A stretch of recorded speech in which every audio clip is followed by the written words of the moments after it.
You're listening to KEDL Rock Radio, the true metal radio show.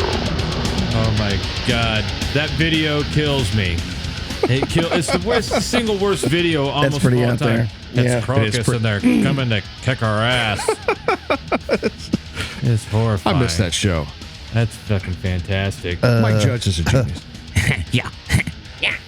Shut up, Beavis. You shut up. That's it.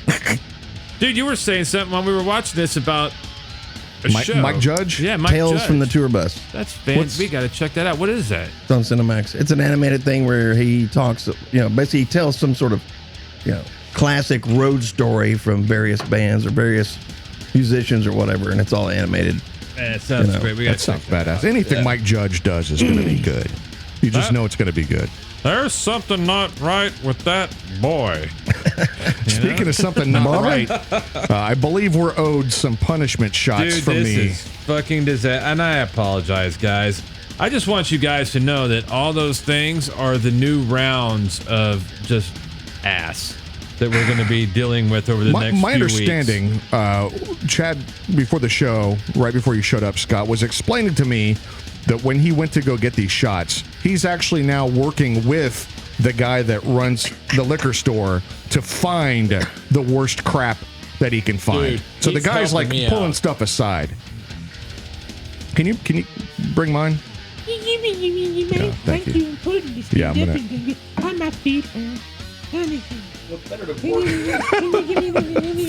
gonna fucking mute your microphone permanently. I'm so loud. He's only doing that so the guy doesn't make fun of him for buying all this shit. He's trying to incorporate him into the show. He's doing everything he can. Thank God the guy that's normally there, this guy that's always there, he looks at me like. But this guy was very generous today. He's like, I sit there and I have a shitload of this stuff. Like 30 of these little tiny airplane bottles. It's like 30 of them, and he looks at me, he's like going, all right, man. I was like going, yeah, it's going to be a bad night. He's like going, what do you see that? I was like, because you see what the fuck I'm buying? and I go, yeah, it's dog shit. It's awful. He's like, well, why the hell are you buying it? I was like, well, it's for a show that we do, and it's like punishment drinks. Like, oh, you want a punishment drink? Dude, he got fucking excited. So these are freshly opened bottles now, right? Oh, Because I think yeah. the last time somebody roofied me here. Yeah. Just be careful. Seriously.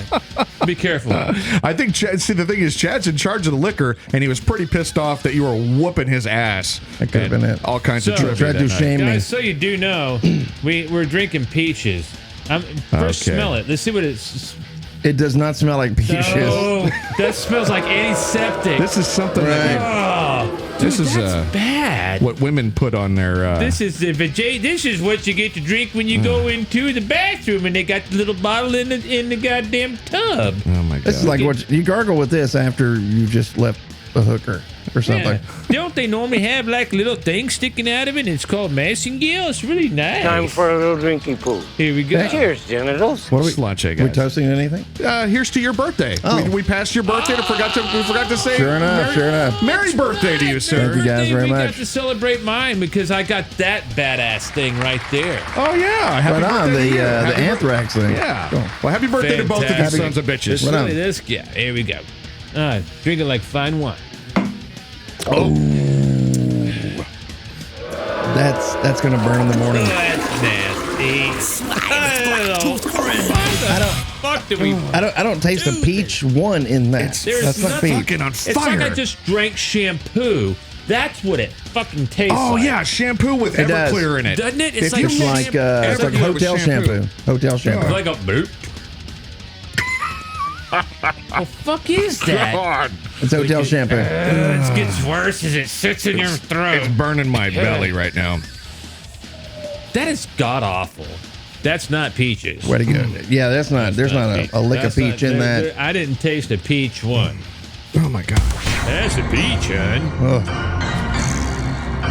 Some announcements from the metal world. Lamb of God and Cannibal Corpse both are announcing that they're working on new albums, which is no surprise for Cannibal Corpse, the hardest working metal band in death metal.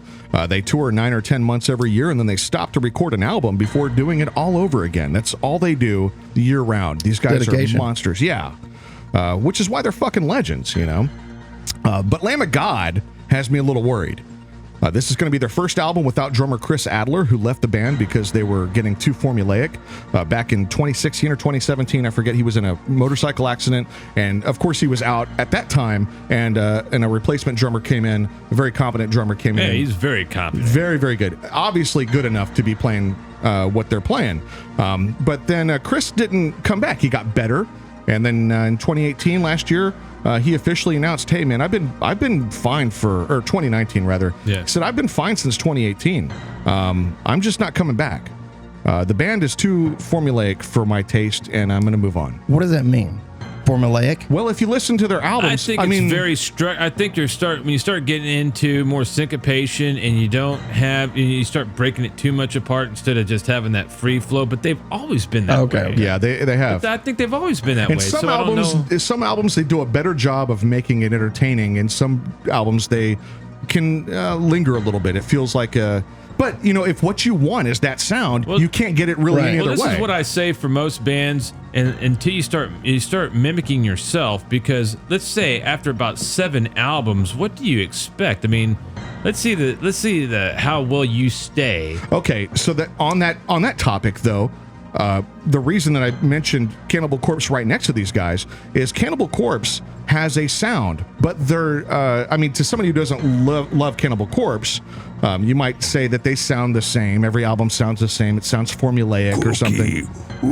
But to those of us who love Cannibal Corpse, Right. we can't get enough of it, you know. But just like with chocolate, there's enough of everything, and I think that's kind of what this is. You know, you've had enough of fine chocolate like Lamb of God, and if you're in the band, you're hearing that shit every night. Well, dude, it's not any different than you having that job where somebody tries to you're gonna go leave, right? You go, I'm gonna go make this. They offered me $7 more an hour, and you get a counter offer, and they give you 2 extra more weeks of vacation. You still leave. It's because it's time to go.